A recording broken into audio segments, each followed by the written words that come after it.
രാജസ്ഥാനിലെ അജ്മീറിലെ ചൗപ്പത്തി എന്ന് പറയുന്ന ഒരു സ്ഥലത്താണ് ഈ ഒരു കഥ നടക്കുന്നത്. അന്ന് കൃത്യമായി പറഞ്ഞാൽ സെപ്റ്റംബർ 18, 2025 ഏകദേശം വെളുപ്പിന് 4 മണിയൊക്കെ ആയിട്ടുണ്ടാവും. അപ്പോഴാണ് ഗോവിന്ദ് ശർമ്മ എന്ന് പറയുന്ന ഒരു ഹെഡ് കോൺസ്റ്റബിളും ആളുടെ ടീമും അതിലൂടെ പെട്രോളിങ്ങിന് പോകുന്നുണ്ടായിരുന്നത്. ആ ഒരു ഏരിയയുടെ കാര്യം പറയുകയാണെന്നുണ്ടെന്നുണ്ടെങ്കിൽ അത്യാവശ്യം കുറ്റിക്കാടുകളും മറ്റൊക്കെ നിറഞ്ഞൊരു ഏരിയയാണ്. അതേപോലെ തന്നെ അണ്ണാസാഗർ ലേക്ക് എന്ന് പറയുന്ന ഒരു ലേക്ക് അതിലൂടെ പോകുന്നുണ്ട്. അതേപോലെ തന്നെ വലിയ സ്ട്രീറ്റ് ലൈറ്റ്സും കാര്യങ്ങളൊന്നുമില്ല. പിന്നെ എന്താ പറയുക, ഇത്തിരി ഷെയ്ഡി ആയിട്ടുള്ള ഒരു പ്ലേസ് ആയതുകൊണ്ട് തന്നെ ക്രൈംസും കാര്യങ്ങളൊക്കെ നടക്കാനുള്ള ഒരു സാധ്യത കൂടുതലാണ്. സോ പോലീസുകാർ അവിടെ എപ്പോഴും പെട്രോളിംഗ് നടത്തുന്ന ഒരു സ്ഥലം തന്നെയാണ്. അപ്പോൾ ആ ഒരു പെട്രോളിംഗ് ടീം ഇങ്ങനെ പോകുന്നതിൻ്റെ ഇടയിലാണ് വളരെ സ്ട്രേഞ്ച് ആയിട്ടുള്ള ഒരു കാഴ്ച അവർ കാണുന്നത്. വേറൊന്നുമല്ല, ഒരു സ്ത്രീയും പുരുഷനും എന്തൊക്കെയോ തിരയുന്നുണ്ട് റോഡിൻ്റെ അപ്പുറവും ഇപ്പുറം. ഇപ്പോൾ അതായത് 4 മണി ടൈമാണ് കേട്ടോ. അപ്പോൾ പോലീസുകാർ വിചാരിച്ചു ഇനിയിപ്പോൾ വല്ല പ്രോസ്റ്റിറ്റ്യൂഷനോ മറ്റോ വേണ്ടിയിട്ട് വന്നതാണോ എന്ന്. അങ്ങനെ നേരെ ആ ഒരു ജീപ്പ് അവരുടെ അടുത്ത് കൊണ്ടുവന്ന് നിർത്തുകയാണ്. എന്നിട്ട് അവർ രണ്ടുപേരെയും വിളിപ്പിച്ചു. അങ്ങനെ പോലീസ് ഉദ്യോഗസ്ഥനായിട്ടുള്ള ഗോവിന്ദ് ശർമ്മ ചോദിച്ചു, നിങ്ങൾ രണ്ടുപേരും തമ്മിലൂടെ എന്താണ് പരിപാടി? വല്ല പ്രോസ്റ്റിറ്റ്യൂഷനും മറ്റും വേണ്ടിയിട്ട് വന്നേക്കാണോ? എന്തോരം പൈസ കൊടുത്തിട്ടാണ് നീ അവളെ കൂട്ടിക്കൊണ്ട് വന്നത്? തുടങ്ങിയിട്ടുള്ള കാര്യങ്ങളൊക്കെ ചോദിക്കുകയാണ്. അപ്പോൾ ആ ഒരു പയ്യൻ പറഞ്ഞു, അൽകേഷ് ഗുപ്ത എന്നാണ് തൻ്റെ പേര്, 32 വയസ്സാണ് തൻ്റെ പ്രായം. അതേപോലെ തന്നെ ഇത് തൻ്റെ വൈഫായിട്ടുള്ള അഞ്ജലി സിംഗ് ആണ്. അപ്പോൾ ഞങ്ങൾ വേറെ പരിപാടിക്കൊന്നും വന്നാല എന്നുള്ള കാര്യം ആൾ തെളിച്ച് പറയുകയായിരുന്നു. അപ്പോൾ ബാക്കിയുള്ള ഡീറ്റെയിൽസും കാര്യങ്ങളൊക്കെ പോലീസുകാർ ചോദിക്കുകയാണ്. അപ്പോൾ ആള് പറഞ്ഞു ആളുടെയും ആളുടെ വൈഫിൻ്റെയും സ്വദേശം ഉത്തർപ്രദേശിലെ വാരണാസിയാണ്. ജോലിക്ക് വേണ്ടിയിട്ട് അങ്ങോട്ട് വന്നതായിരുന്നു. ആളവിടെ ഒരു റെസ്റ്റോറൻറ്റിലായിരുന്നു വർക്ക് ചെയ്യുന്നുണ്ടായിരുന്നത്. ഈ ഒരു അഞ്ജലി ആണെന്നുണ്ടെങ്കിലും ആ റെസ്റ്റോറൻറ്റിൻ്റെ ഹോട്ടലിലായിരുന്നു വർക്ക് ചെയ്യുന്നുണ്ടായിരുന്നത്. അപ്പോൾ പോലീസുകാരൻ ചോദിച്ച വേറൊരു കാര്യം എന്തായിരുന്നു എന്ന് വെച്ച് കഴിഞ്ഞിട്ടുണ്ടെങ്കിൽ, ഈ ഒരു വെളുപ്പിന് 4 മണി ടൈമിൽ നിങ്ങൾ രണ്ടുപേരും ഇവിടെ എന്താണ് ചെയ്യുന്നത്? അത്യാവശ്യം ക്രൈംസും കാര്യങ്ങളൊക്കെ നടക്കാൻ സാധ്യതയുള്ള ഏരിയയാണ്. അപ്പോൾ വീട്ടിൽ പോയി കിടന്നുറങ്ങേണ്ട ടൈമിൽ നിങ്ങൾ എന്താണ് ഇവിടെ ചെയ്യുന്നതെന്ന് ചോദിച്ചപ്പോഴാണ് വളരെ ഷോക്കിംഗ് ആയിട്ടുള്ള ഒരു കാര്യം അവര് പോലീസിന്റെ അടുത്ത് പറയുന്നത്. സംഭവം എന്താന്ന് വെച്ച് കഴിഞ്ഞിട്ടുണ്ടെന്നുണ്ടെങ്കിൽ, അന്നത്തെ ദിവസം രാത്രി 10:30 ടൈം ആയപ്പോൾ അഞ്ജലി അവരുടെ മകളെയും കൊണ്ട് നടക്കാൻ ഇറങ്ങിയതായിരുന്നു. അങ്ങനെ ആ ഒരു ഏരിയയിൽ അങ്ങോട്ടും ഇങ്ങോട്ടും നടന്നു ആ ഒരു കൊച്ചിനായിട്ട്. എന്നാൽ കുറച്ച് നേരം കഴിഞ്ഞപ്പോൾ ഒരു കോള് വരികയാണ് അഞ്ജലിക്ക്. അപ്പോൾ കൊച്ചിനെ താഴെ നിർത്തിയിട്ട് ആ ഒരു കോളിൽ സംസാരിച്ചു. ആരാണ് എന്താണെന്നൊന്നും മനസ്സിലായില്ല. ഒന്ന് അങ്ങോട്ടും ഇങ്ങോട്ടും തിരിഞ്ഞ് അതിനുശേഷം കുട്ടിയെ നോക്കിയപ്പോൾ കുട്ടിയെ കാണാനില്ല. അപ്പോൾ അതിനുശേഷമാണ് ഇയാളെ വിളിച്ച് കാര്യം പറയുന്നതും. അതേപോലെ തന്നെ ഒരു അൽകേഷും അഞ്ജലിയും കൂടെ ചേർന്നിങ്ങായിട്ട് ആ കുഞ്ഞിന് വേണ്ടിയിട്ട് അവിടെ ഫുള്ളായിട്ട് അരിച്ചു പറക്കുന്നതും. അപ്പോൾ ഈ ഒരു അൽകേഷ് പറയുന്നുണ്ടായിരുന്നു, ഇവൾക്ക് തീരെ ശ്രദ്ധയില്ല, ഇവള് വെറുതെ ആ ഒരു കുഞ്ഞിനെ അവിടെ വെച്ച് ഇങ്ങനെ ശ്രദ്ധിക്കാണ്ട് ആ ഒരു കുഞ്ഞ് മിസ്സിങ് ആയതാണ്, അപ്പോൾ ഞങ്ങൾ അന്വേഷിച്ചുകൊണ്ടിരിക്കുകയാണെന്നുള്ള കാര്യങ്ങളൊക്കെ ഇതേപോലെ തന്നെ പോലീസിൻ്റെ അടുത്ത് പറയായിരുന്നു. ഇത് കേട്ട ആ ഒരു പോലീസ് ടീം തന്നെ ഞെട്ടിപ്പോവുകയാണ്. അപ്പോൾ അന്ന് രാത്രി യഥാർത്ഥത്തിൽ ആ ഒരു കുഞ്ഞിന് എന്താണ് സംഭവിച്ചത്? പോലീസുകാർ എങ്ങനെയാണ് ഈ ഒരു കേസ് അന്വേഷിച്ചത്? ഈ ഒരു കുഞ്ഞിനെ കണ്ടെത്തിയോ ഇല്ലയോ? ഇത്തരത്തിലുള്ള കാര്യങ്ങളൊക്കെയാണ് ഇന്നത്തെ വീഡിയോയിലൂടെ നമ്മൾ ഡിസ്കസ് ചെയ്യാനായിട്ട് പോകുന്നത്. Hello guys, welcome back to the channel. Razeen this side. ഈ ഒരു വിവരം കേട്ട ഗോവിന്ദ് ശർമ്മ അഞ്ജലിയുടെ അടുത്ത് ചോദിക്കുകയാണ്, നിങ്ങൾ എവിടെയാണ് നടന്നത്? എവിടെ വെച്ചാണ് ആ ഒരു കുഞ്ഞ് മിസ്സിങ് ആയത്? ഞങ്ങളോട് അന്വേഷിക്കാമെന്ന് പറയാണ്. അപ്പോൾ ഈ ഒരു അഞ്ജലി പോലീസിൻ്റെ അടുത്ത് പറഞ്ഞെന്തായിരുന്നു എന്ന് വെച്ച് കഴിഞ്ഞിട്ടുണ്ടെങ്കിൽ, വേണ്ട സാറേ, പോലീസ് കേസൊന്നും വേണ്ട, ഞങ്ങളെ കുഞ്ഞിനെ ഞങ്ങൾ തന്നെ അന്വേഷിച്ച് കണ്ടുപിടിച്ചോളാം. ഞാനിങ്ങനെ കോള് വിളിച്ച് കുഞ്ഞിനെ ജസ്റ്റ് ഇവിടെ വെച്ചിട്ടൊന്ന് തിരിഞ്ഞുള്ളൂ, അതിനുശേഷമാണ് കുഞ്ഞ് മിസ്സായിട്ടുള്ളത്, കുട്ടി ഇവിടെ എവിടെയെങ്കിലുമൊക്കെ ഉണ്ടാവും എന്നുള്ള കാര്യം ആ ഒരു സ്ത്രീ പോലീസിൻ്റെ അടുത്ത് പറയാണ്. എന്നാൽ പോലീസുകാരനത് കേട്ടപ്പോൾ വേറെന്തോ രീതിയിലൊക്കെ ഉള്ള ഒരു തോട്ട്സും കാര്യങ്ങളൊക്കെയാണ് വന്നത്. കാരണം ഒരു കുഞ്ഞ് മിസ്സിങ് ആയിട്ടുണ്ടെന്നുണ്ടെന്നുണ്ടെങ്കിൽ, ഇപ്പോൾ വല്ല പോലീസുകാരൻ വന്നു കഴിഞ്ഞിട്ടുണ്ടെന്നുണ്ടെങ്കിൽ, സാറേ എങ്ങനെയെങ്കിലും എൻ്റെ ഒരു കുഞ്ഞിനെ കണ്ടുപിടിച്ച് താന്ന് പറഞ്ഞിങ്ങായിട്ട് കരയേണ്ട ഒരു അമ്മയാണ് ഇപ്പോൾ പോലീസ് കേസേ വേണ്ട എന്ന് പറയുന്നത്. അതേപോലെ തന്നെ 10:30 ഒരു ടൈമിലൊക്കെ കുഞ്ഞിനെ കാണാതായെന്ന് പറയുമ്പോൾ ഇപ്പോൾ വെളുപ്പിന് 4 മണിയൊക്കെയാണ് ടൈം. അപ്പോൾ ഇത്രയും മണിക്കൂറുകൾ കഴിഞ്ഞിട്ടുണ്ട്. അപ്പോൾ ഈ ഒരു ടൈമിനിടയിൽ ഈ കുഞ്ഞിനെ കണ്ടെത്താനായിട്ട് അവർക്ക് സാധിച്ചില്ല എന്നുണ്ടെങ്കിൽ എന്തായാലും പോലീസ് സ്റ്റേഷനിൽ പോയിട്ട് ഒരു കംപ്ലൈൻറ്റ് കൊടുക്കേണ്ടതാണ്. അല്ലാന്നുണ്ടെന്നുണ്ടെങ്കിൽ ജസ്റ്റ് ഇവർ രണ്ടുപേരും ആയിരിക്കില്ല അന്വേഷിക്കുന്നത്, വേറെ ഇവരുടെ നൈബേഴ്സോ ഫ്രണ്ട്സോ ബാക്കിയുള്ള ആളുകൾ ആരെങ്കിലും ഒക്കെ ആ ഒരു സീനിൽ ഉണ്ടാവേണ്ടതാണ്. ഇതൊക്കെ കൂടെ ആയപ്പോൾ പോലീസിന് എന്തൊക്കെയോ പന്തികേട് തോന്നുകയായിരുന്നു. ഇതൊക്കെ കേട്ട് ആകപ്പാടെ സ്റ്റക്കായി പോയ ഗോവിന്ദ് ശർമ്മ എന്ന് പറയുന്ന പോലീസ് ഉദ്യോഗസ്ഥൻ എന്താ ചെയ്തതെന്ന് വെച്ച് കഴിഞ്ഞിട്ടുണ്ടെന്നുണ്ടെങ്കിൽ, അടുത്ത നിമിഷം തന്നെ അദ്ദേഹം തൻ്റെ വാക്കി ടോക്കി എടുത്തിങ്ങേറ്റ് മെയിൻ പോലീസ് സ്റ്റേഷനിൽ അലേർട്ട് ചെയ്യായിരുന്നു. ഇതേപോലെ തന്നെ 3 വയസ്സോളം പ്രായം വരുന്ന ഒരു കുഞ്ഞിനെ കാണാനില്ല, ഇന്ന ഡ്രസ്സായിരുന്നു ആ ഒരു കുഞ്ഞ് ധരിച്ചിട്ടുണ്ടായിരുന്നത്, ആ ഒരു ഏരിയയിൽ നിന്നായിരുന്നു ആ ഒരു കുഞ്ഞ് കാണാതായത്, തുടങ്ങിയിട്ടുള്ള എല്ലാ ഡീറ്റെയിൽസും ആൾ പോലീസ് സ്റ്റേഷനിലോട്ട് വിളിച്ചു പറഞ്ഞു.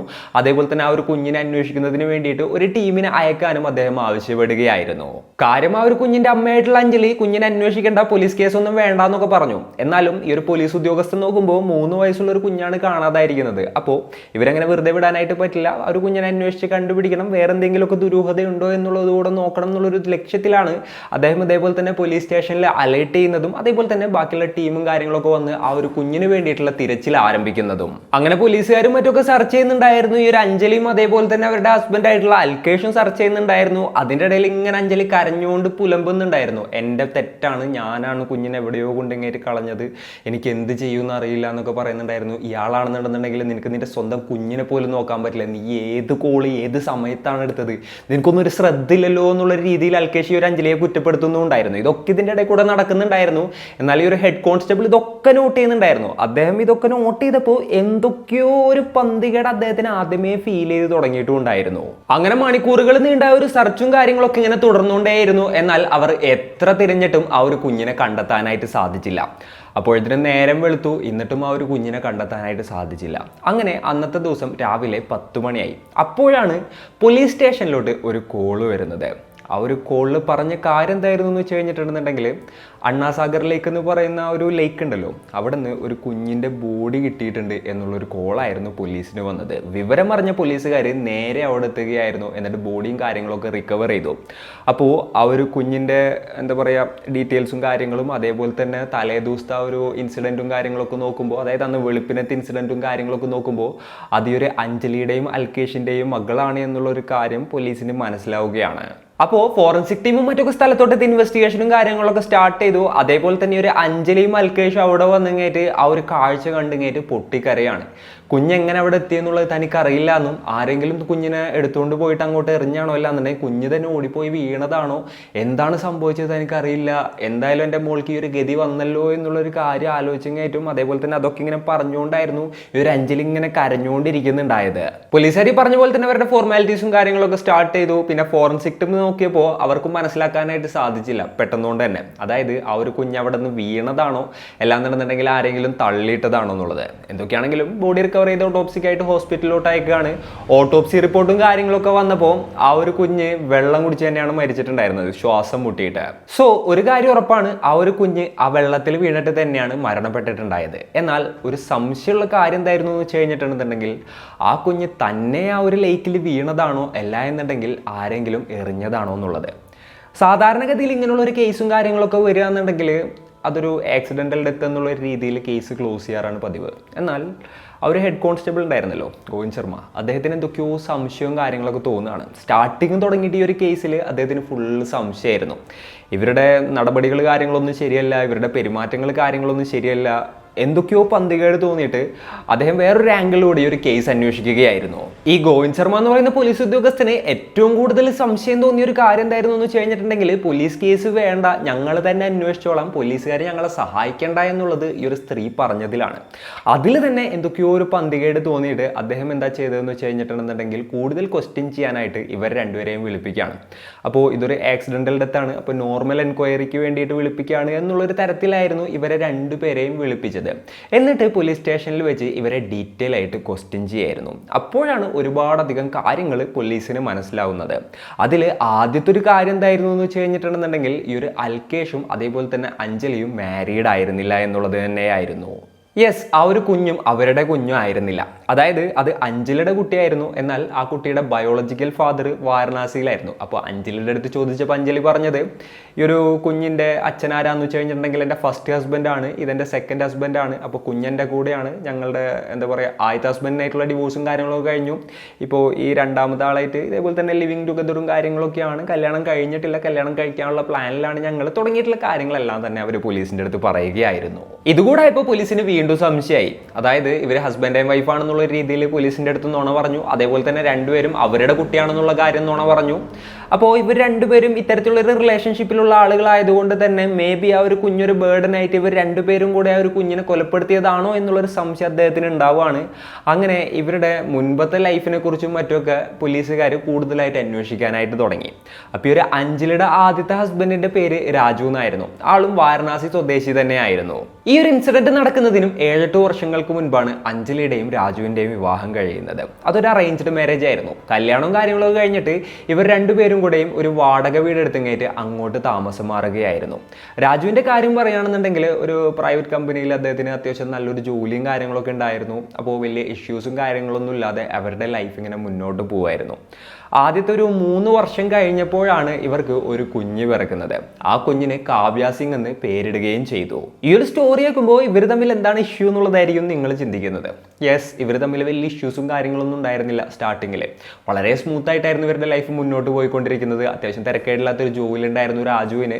ഈ സ്ത്രീക്കാണെന്നുണ്ടെന്നുണ്ടെങ്കിൽ കുഞ്ഞിനെ നോക്കുക, അതേപോലെ തന്നെ അവിടെയുള്ള കാര്യങ്ങളൊക്കെ ചെയ്യാന്നുള്ളൊരു പരിപാടി മാത്രമേ ഉണ്ടായിരുന്നുള്ളൂ. സാമ്പത്തികമായിട്ട് വലിയ ഇഷ്യൂസും കാര്യങ്ങളൊന്നും ഉണ്ടായിരുന്നില്ല. ലൈഫ് അങ്ങനെ മുന്നോട്ട് സ്മൂത്ത് ആയിട്ട് പോയിക്കൊണ്ടിരിക്കുകയായിരുന്നു.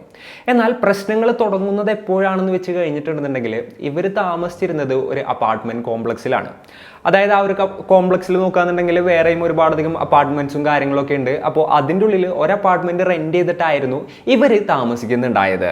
ആ ഒരു സമയത്താണ് അവിടെ മാനേജറായിട്ട് ഈ ഒരു അൽകേഷ് ഗുപ്ത ജോയിൻ ചെയ്യുന്നത്. അപ്പോൾ ഇവരുടെ അടുത്ത് നിന്ന് റെന്റ് കളക്ട് ചെയ്യുക, അതേപോലെ തന്നെ എന്തെങ്കിലും മെയിൻ്റനൻസ് വർക്ക് ഉണ്ടെങ്കിൽ ചെയ്യുക, എന്തെങ്കിലും ഇഷ്യൂസ് ഉണ്ടെങ്കിൽ സോർട്ട് ചെയ്യുക തുടങ്ങിയിട്ടുള്ള കാര്യങ്ങളൊക്കെ ആയിരുന്നു ഈ ഒരു അൽകേഷിന്റെ ജോലി. ഇതേ സെയിം അപ്പാർട്ട്മെന്റ് കോംപ്ലക്സിൽ തന്നെയായിരുന്നു ഈ ഒരു അൽകേഷും താമസിക്കുന്നുണ്ടായിരുന്നത്. കാര്യം അഞ്ജലി വിവാഹം കഴിഞ്ഞിട്ടുള്ള ഒരു സ്ത്രീയാണെന്നുണ്ടെങ്കിലും ഈ സ്റ്റാർട്ടിങ് തുടങ്ങിയിട്ട് അഞ്ജലിയുടെ അടുത്ത് ഈ ഒരു അൽകേഷിന് ഒരു താല്പര്യം തോന്നുകയാണ്. അപ്പോൾ ഈ ഒരു അഞ്ജലിനെ ആൾ സ്ഥിരമായിട്ട് നോട്ട് ചെയ്യാനായിട്ട് തുടങ്ങി. വിവാഹം കഴിഞ്ഞ് അവർ വന്നു, കുറച്ച് നാളുകൾ കഴിഞ്ഞു. അതിനുശേഷം ഇവർക്കൊരു കുഞ്ഞുണ്ടായി. കുഞ്ഞുണ്ടായതിന് ശേഷം അഞ്ജലി സ്വന്തം വീട്ടിലോട്ട് പോയി. അതിനുശേഷം കുറച്ച് നാളുകൾ കഴിഞ്ഞിട്ട് തിരിച്ചു വരികയാണ്. ഈ ഒരു ടൈം കംപ്ലീറ്റ് ഈ ഒരു അൽകേഷ് ഈ ഒരു സ്ത്രീയെ നോട്ട് ചെയ്യുന്നുണ്ടായിരുന്നു. അതേപോലെ തന്നെ ഒരു കുഞ്ഞുണ്ടായതിന് ശേഷവും ഇവരുടെ ഭംഗിയിലൊന്നും യാതൊരു കുറവൊന്നും വന്നിട്ടുണ്ടായിരുന്നില്ല. അതുകൊണ്ട് തന്നെ ഇയാൾ കൂടുതലായിട്ട് ഇൻട്രസ്റ്റഡ് ആവുകയാണ്. എങ്ങനെയെങ്കിലും ആ ഒരു സ്ത്രീയുമായിട്ടൊരു റിലേഷൻഷിപ്പും കാര്യങ്ങളൊക്കെ സ്റ്റാർട്ട് ചെയ്യുന്നുള്ള ഒരു ചിന്തയായിരുന്നു ഈ ഒരു അൽകേഷിന് ഉണ്ടായിരുന്നത്. പിന്നെ അൽകേഷിന് ഇവരുടെ കംപ്ലീറ്റ് റൊട്ടീനും കാര്യങ്ങളൊക്കെ അറിയായിരുന്നു. ഈ ഒരു രാജു രാവിലെ 9 മണിക്ക് ജോലിക്ക് പോയിട്ടുണ്ടെന്നുണ്ടെങ്കിൽ വൈകുന്നേരം 6 മണിയാവും ജോലി കഴിഞ്ഞ് തിരിച്ചെത്താനായിട്ട്. അപ്പോൾ ആ ഒരു ടൈം ഗ്യാപ്പിൽ ഇവർ ഒറ്റയ്ക്കായിരിക്കും ആ ഒരു അപ്പാർട്ട്മെൻറ്റിൻ്റെ ഉള്ളിലുള്ളത് എന്നുള്ളത് അൽകേഷിന് കറക്റ്റായിട്ട് അറിയായിരുന്നു. കറക്റ്റ് ആ ഒരു ടൈമിൽ അവരെ അപ്രോച്ച് ചെയ്യാൻ തന്നെ ഇയാൾ തീരുമാനിക്കുകയാണ്. അങ്ങനെ എന്തൊക്കെയോ കാര്യങ്ങൾ പറഞ്ഞു കഴിഞ്ഞിട്ട് ആ ഒരു വീട്ടിലോട്ട് ഇയാൾ കയറുകയാണ്. അതിനുശേഷം ആ ഒരു സ്ത്രീയായിട്ട് വളരെ കാഷ്വലായിട്ട് സംസാരിക്കുകയാണ്. അതിനുശേഷം ആ ഒരു കുഞ്ഞിനായിട്ട് കളിക്കാനായിട്ട് തുടങ്ങി. യെസ്, അഞ്ജലിയുടെ വീട്ടിലോട്ട് സ്ഥിരമായിട്ട് അൽകേഷ് വരാനും അതേപോലെ തന്നെ ആ ഒരു കുഞ്ഞിനായിട്ട് കളിക്കാനും അഞ്ജലിനായിട്ട് സംസാരിക്കാനും കാപ്പി കുടിക്കാനൊക്കെ തുടങ്ങി. അങ്ങനെ അതൊരു സൗഹൃദമായിട്ട് മാറുകയായിരുന്നു. പക്ഷേ ആ ഒരു സൗഹൃദം പിന്നീട് വേറൊരു തരത്തിലോട്ട് എസ്കലേറ്റ് ആവുകയായിരുന്നു. അങ്ങനെ അവർ രണ്ടുപേരും പരിചയപ്പെട്ടു. നല്ല രീതിയിൽ ഫ്രണ്ട്സ് ആയതിന് ശേഷം ഇവർ രണ്ടുപേരും ഫോൺ നമ്പറും കാര്യങ്ങളൊക്കെ എക്സ്ചേഞ്ച് ചെയ്യാണ്. പിന്നീട് ഫുൾ ടൈം ഇവർ ഫോണിൽ അങ്ങോട്ടും ഇങ്ങോട്ടും ടെക്സ്റ്റ് ചെയ്യാണ്. അങ്ങനെ ഇങ്ങനെയുള്ള കാര്യങ്ങളൊക്കെ ചെയ്യാണ്. അപ്പോൾ ഇതിൻ്റെ ഉള്ളിൽ അൽകേഷ് ആ ഒരു സ്ത്രീയുടെ അടുത്ത് പറയുന്നുണ്ടായിരുന്നു, നിങ്ങളുടെ വിവാഹം കഴിഞ്ഞ ഒരു കുഞ്ഞ് ജനിച്ചിട്ട് വരെ നിങ്ങളുടെ ഭംഗിക്കൊന്നും യാതൊരു പ്രശ്നവും സംഭവിച്ചിട്ടില്ല, നിങ്ങളിപ്പോഴും അതിസുന്ദരിയാണെന്നൊക്കെ പറഞ്ഞു. ആ ഒരു കോംപ്ലിമെൻറ്റിലൊക്കെ അഞ്ജലി ആകെപ്പാടെ മയങ്ങിപ്പോവാണ്. ഇപ്പോൾ ആളുടെ ഹസ്ബൻഡിൻ്റെ കാര്യം പറയുകയാണെന്നുണ്ടെന്നുണ്ടെങ്കിൽ ഇപ്പോൾ ഈ കുഞ്ഞും കൂടെയായി. അപ്പോൾ ആൾ കൂടുതലായിട്ട് വർക്ക് ചെയ്യാണ് കുഞ്ഞിനെയും വൈഫിനെയും നോക്കുന്നതിന് വേണ്ടിയിട്ട്. സോ ആൾക്ക് ഭയങ്കരമായിട്ട് ഭാര്യയെ പഴയ പോലെ ശ്രദ്ധിക്കാനൊന്നും പറ്റുന്നുണ്ടായിരുന്നില്ല. വർക്കിൻ്റെ പ്രഷറും കാര്യങ്ങളൊക്കെ ഉണ്ടായിരുന്നു. അതേപോലെ തന്നെ ആളുടെ കാര്യങ്ങളൊക്കെ ചെയ്യുന്നുണ്ടായിരുന്നു. എന്നാൽ ഇവരുടെ കാര്യങ്ങളിലൊന്നും യാതൊരു കുറവും വരുത്തുന്നുണ്ടായിരുന്നില്ല. പിന്നെ എന്താ പറയുക, ആൾക്ക് ലീവുള്ള സമയങ്ങളിലൊക്കെ ഇവരുടെ അടുത്തൊക്കെ തന്നെ ടൈമൊക്കെ സ്പെൻഡ് ചെയ്യുന്നുണ്ടായിരുന്നു. എന്നാലും ഈ ഒരു സ്ത്രീ നോക്കുമ്പോൾ ആള് എപ്പോഴും കൂടെ ഉണ്ട്, അടുത്ത് വരുന്നുണ്ട്. അതേപോലെ തന്നെ എന്താ പറയുക, തന്നെക്കുറിച്ച് ഇങ്ങനെ പുകഴ്ത്തി പറയുന്നുണ്ട്. ഇതൊക്കെ കൂടെ വന്നപ്പോൾ ആളിലോട്ടൊരു ചായ്വ് വരുന്നൊരു സിറ്റുവേഷനിലോട്ടായിരുന്നു കാര്യങ്ങൾ എത്തിയത്. അങ്ങനെ അൽകേഷ് തൻ്റെ ഇൻട്രസ്റ്റും കാര്യങ്ങളും ആ ഒരു സ്ത്രീയുടെ അടുത്ത് പറയുകയാണ്. അഞ്ജലിക്കും അത് ഓക്കെ ആയിരുന്നു. അങ്ങനെയാണ് ഇവർ തമ്മിലുള്ള മറ്റൊരു ബന്ധം സ്റ്റാർട്ട് ചെയ്യുന്നത്. പിന്നീട് ഈ രാജു ഇല്ലാത്ത ടൈമിൽ അൽകേഷ് ആ ഒരു വീട്ടിലോട്ട് പോകുന്നതും അവർ രണ്ടുപേരും അവരുടെ പേഴ്സണലായിട്ടുള്ള ടൈം സ്പെൻഡ് ചെയ്യുന്നതും മറ്റും പതിവായിട്ടുള്ള ഒരു കാര്യമായിരുന്നു. യെസ്, ഡെയിലി ബേസിസിൽ ടൈം പാസിന് വേണ്ടിയിട്ട് ഈ ഒരു അൽകേഷ് സ്ഥിരമായിട്ട് അഞ്ജലിയുടെ വീട്ടിലോട്ട് പോകാനായിട്ട് തുടങ്ങി. സ്ഥിരമായിട്ട് ഇങ്ങനെ ഒരാൾ ആ ഒരു വീട്ടിലോട്ട് പോകുമ്പോൾ സ്വാഭാവികമായിട്ടും നൈബേഴ്സും കാര്യങ്ങളൊക്കെ ശ്രദ്ധിക്കുമല്ലോ. അതേപോലെ തന്നെ അവിടെ ഉണ്ടായിരുന്ന ബാക്കിയുള്ള ആളുകളും ശ്രദ്ധിക്കാനായിട്ട് തുടങ്ങി.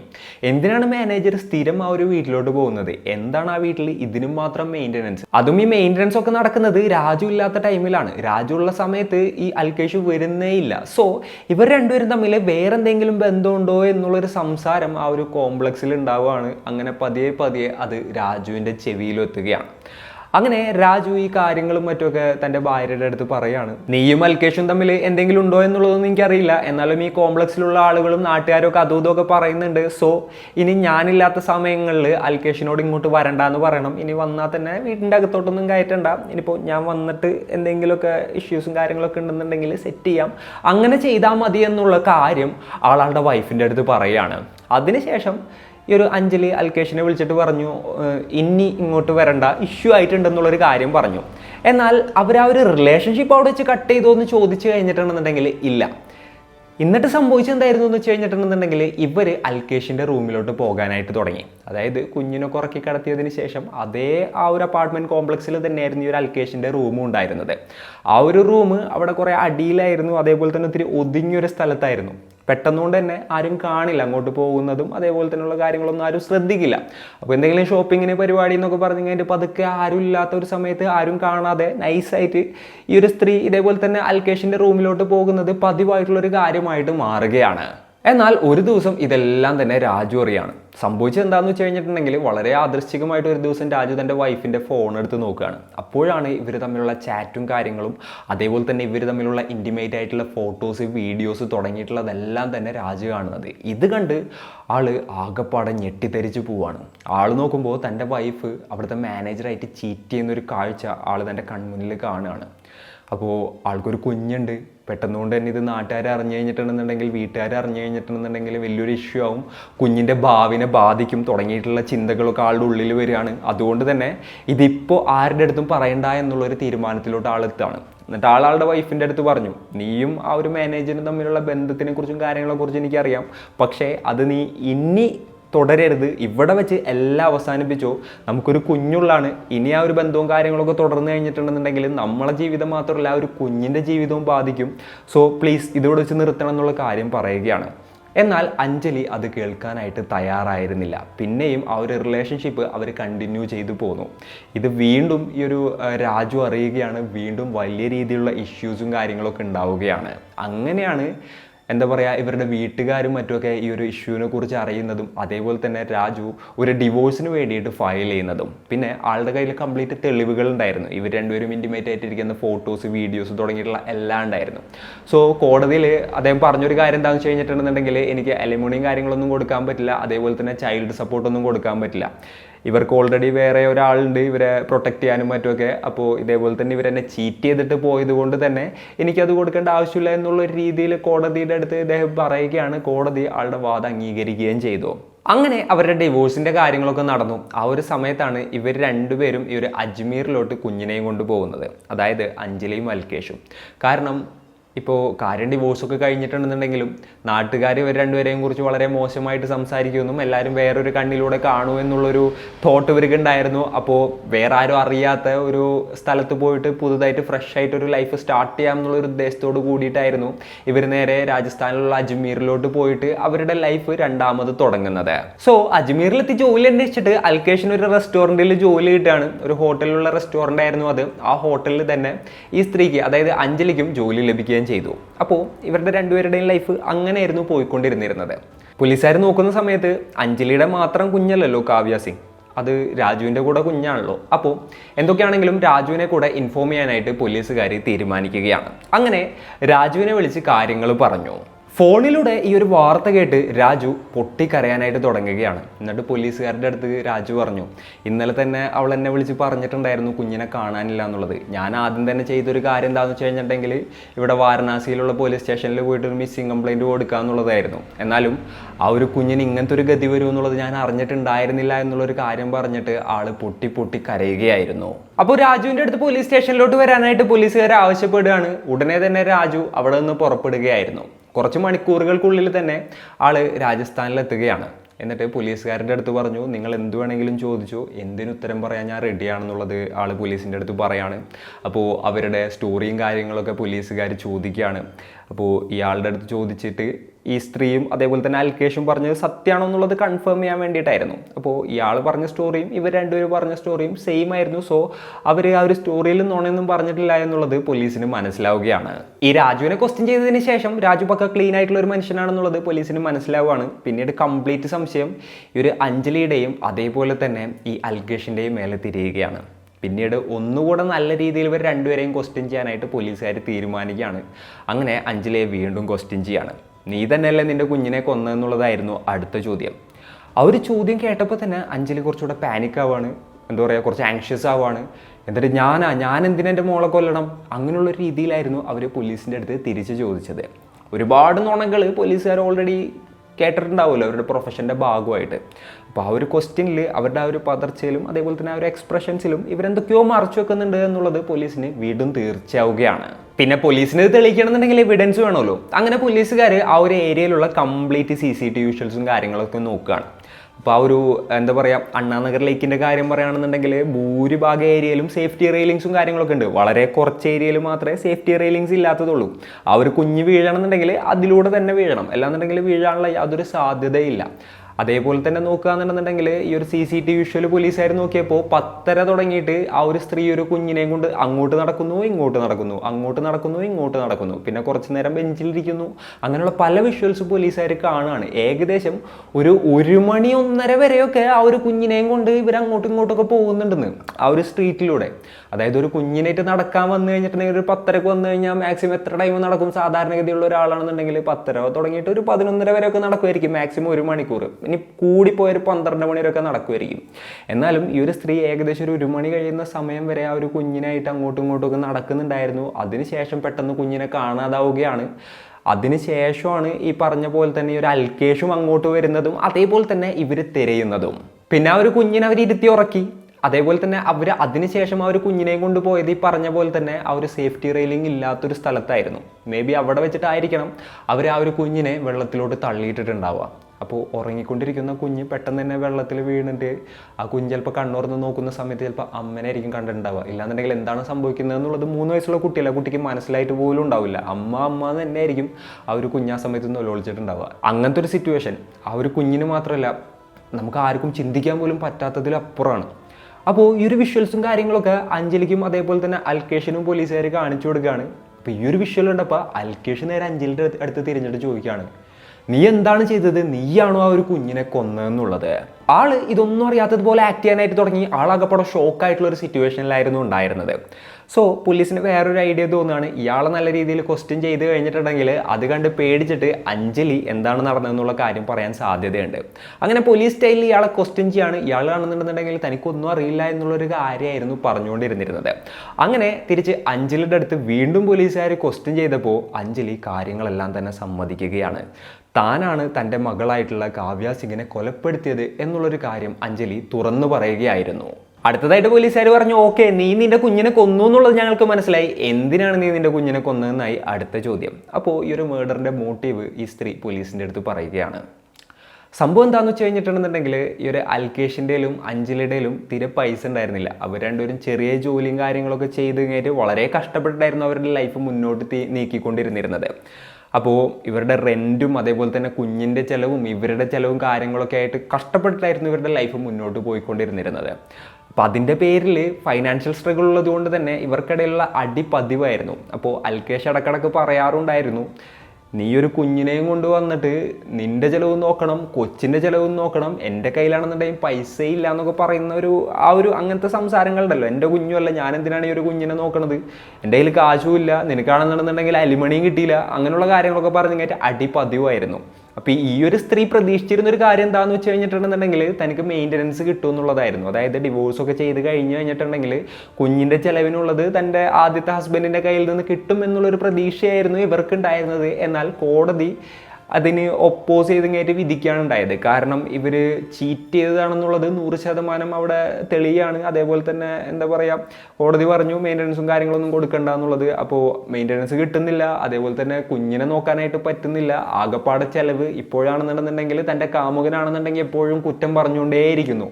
അപ്പോൾ എങ്ങനെയെങ്കിലും ആ ഒരു കുഞ്ഞിനെ ഒഴിവാക്കണം എന്നുള്ളൊരു ചിന്തയായിരുന്നു അവർക്ക് ഉണ്ടായത്. അങ്ങനെയാണ് ഇത്തരത്തിലുള്ളൊരു കാര്യം പ്ലോട്ട് ചെയ്യുന്നതും അതേപോലെ തന്നെ ആ ഒരു കുഞ്ഞിനെ കൊലപ്പെടുത്തുന്നതും. അങ്ങനെ അടുത്തതായിട്ട് പോലീസുകാർ ഈ ഒരു അൽക്കേഷ് ഗുപ്തനോട് ചോദിക്കുകയാണ്, നീ ഇങ്ങനെയുള്ള കാര്യങ്ങളൊക്കെ പറഞ്ഞിട്ടുണ്ടോ എന്നുള്ളത്. അപ്പോൾ ഈ ഒരു അൽക്കേഷ് പറഞ്ഞു, ഞാൻ പറഞ്ഞിട്ടുണ്ട്, പക്ഷെ ഞാൻ ഇങ്ങനെയൊന്നും ഉദ്ദേശിച്ചിട്ടില്ല പറഞ്ഞത്. എൻ്റെ ആ ഒരു പ്രഷറിൽ ഇടയ്ക്കൊക്കെ ഞാൻ പറഞ്ഞിട്ടുള്ളൂ, അല്ലാണ്ട് ഇവള് പറയണ പോലെ സ്ഥിരം ഇത് മാത്രമല്ല ഞാൻ പറഞ്ഞുകൊണ്ടിരിക്കുന്നത്. എനിക്ക് ആകെപ്പാടെ ടെൻഷനും സ്ട്രെസ്സും കാര്യങ്ങളൊക്കെ വരുമ്പോൾ പല സമയത്തും തല്ലുടിക്കുമ്പോൾ ഇങ്ങനെയുള്ള കാര്യങ്ങളൊക്കെ ഇടയ്ക്കൊക്കെ ഞാൻ പറഞ്ഞിട്ടുണ്ട്. എന്നാലും ഞാൻ ആദ്യം തുടങ്ങി എൻ്റെ മോളെ പോലെ തന്നെയായിരുന്നു ആ ഒരു കുഞ്ഞിനെ നോക്കിയിരുന്നത്. ഇവിടെ വന്നിട്ടും ആ ഒരു കുഞ്ഞിന് യാതൊരു കുറവും ഞാൻ വരുത്തിയിട്ടില്ല. അങ്ങനെയുള്ള കാര്യങ്ങളൊക്കെ ആയിരുന്നു ഈ ഒരു അൽകേഷ് പോലീസിൻ്റെ അടുത്ത് പറഞ്ഞത്. പിന്നെ ആൾ വേറൊരു കാര്യം കൂടെ പോലീസിൻ്റെ അടുത്ത് പറയാണ്, ഇനിയിപ്പോൾ കുഞ്ഞ് വേണ്ട അവളെ മാത്രം മതി എന്നുണ്ടെങ്കിൽ എനിക്ക് ആദ്യമേ ഇത് ചെയ്തുകൂടായിരുന്നു എന്നുള്ളത്. അതായത് അജ്മീറിലോട്ടൊക്കെ വരുന്നതിന് മുൻപ് വാരണാസിയിൽ വെച്ചിട്ട് തന്നെ ആ ഒരു കുഞ്ഞിനെ നീ എവിടെയെങ്കിലും കൊണ്ട് ഏൽപ്പിക്കുക, അല്ലാന്നുണ്ടെങ്കിൽ കുഞ്ഞിനെ അച്ഛന് കൊടുക്കുക, അല്ലാന്നുണ്ടെങ്കിൽ വല്ല അനാഥാലയത്തിൽ ഏൽപ്പിക്കുക എന്നൊക്കെ പറഞ്ഞു കഴിഞ്ഞിട്ട് ആ ഒരു കുഞ്ഞിനെ അവിടെ ഏൽപ്പിച്ചിട്ട് എനിക്ക് വേണമെന്നുണ്ടെങ്കിൽ ഇവളെയും കൊണ്ട് ഇങ്ങോട്ട് വരികയായിരുന്നു. ഞാൻ അങ്ങനെയൊന്നും ചെയ്തില്ല. കാരണം ഞാൻ എൻ്റെ മോളെ പോലൊക്കെ തന്നെയായിരുന്നു ആ ഒരു കുഞ്ഞിനെ കരുതിയിരുന്നത്. കാര്യം തല്ലുടിക്കുമ്പോൾ ഇങ്ങനെയുള്ള കാര്യങ്ങളൊക്കെ പറയാറുണ്ടായിരുന്നെന്നുണ്ടെങ്കിലും ഞാൻ അങ്ങനെയൊന്നും ചിന്തിച്ചിട്ടേ ഉണ്ടായിരുന്നില്ല എന്നുള്ളൊരു തരത്തിലായിരുന്നു അൽകേഷ് പോലീസിൻ്റെ അടുത്ത് മറുപടി പറഞ്ഞത്. യെസ്, ഈ അഞ്ജലി എന്ന് പറയുന്ന സ്ത്രീ തൻ്റെ കുഞ്ഞിനെ നോക്കാൻ തൻ്റെ കയ്യിൽ പൈസ ഇല്ല, അതേപോലെ തന്നെ കഷ്ടപ്പാടാണ് ഹസ്ബൻഡിൻ്റെ കയ്യിൽ നിന്ന്, അതായത് ആദ്യത്തെ ഹസ്ബൻഡിൻ്റെ കയ്യിൽ നിന്ന് കാശ് കിട്ടുന്നില്ല. അപ്പോൾ ഈ ഒരു കുഞ്ഞൊരു ബാധ്യതയാണ് എന്നുള്ളൊരു തോട്ടിലായിരുന്നു തൻ്റെ സ്വന്തം കുഞ്ഞിനെ കൊലപ്പെടുത്തിയത്. എന്തൊരു സ്ത്രീയാണല്ലേ അവർ. എന്തൊക്കെയാണെങ്കിലും ഈ ഒരു കേസിൽ അവരിപ്പോൾ ജയിലിലാണ്. ഈ ഒരു കേസിൽ എന്ത് വിധി വരും എന്നുള്ളത് നമുക്ക് കാത്തിരുന്ന് തന്നെ കാണാം. അപ്പോൾ ഇന്നത്തെ ഈ ഒരു വീഡിയോയിൽ ഇത്രയൊക്കെയാണ് പറയാനുള്ളത്. ഈ ഒരു സ്റ്റോറി ആയിട്ടപ്പോൾ നിങ്ങൾക്ക് എന്താണ് തോന്നിയത്? അതായത് ഒരു അമ്മ തൻ്റെ സ്വന്തം കുഞ്ഞിനെ ഇങ്ങനെയൊക്കെ ചെയ്യുമെന്നുള്ളത് നമുക്ക് ചിന്തിക്കാൻ പറ്റാത്തൊരു കാര്യമാണല്ലേ. അപ്പോൾ ഈ ഒരു സ്റ്റോറിനെ കുറിച്ചിട്ടുള്ള നിങ്ങളുടെ അഭിപ്രായങ്ങളും കാര്യങ്ങളൊക്കെ താഴെ കമൻറ്റുകളായിട്ട് രേഖപ്പെടുത്തുക. ഇന്നത്തെ വീഡിയോയിൽ ഇത്രയൊക്കെ തന്നെ പറയാനുള്ളൂ. And it's me Razeen signing off. Peace. Stay peaceful guys. Stay safe.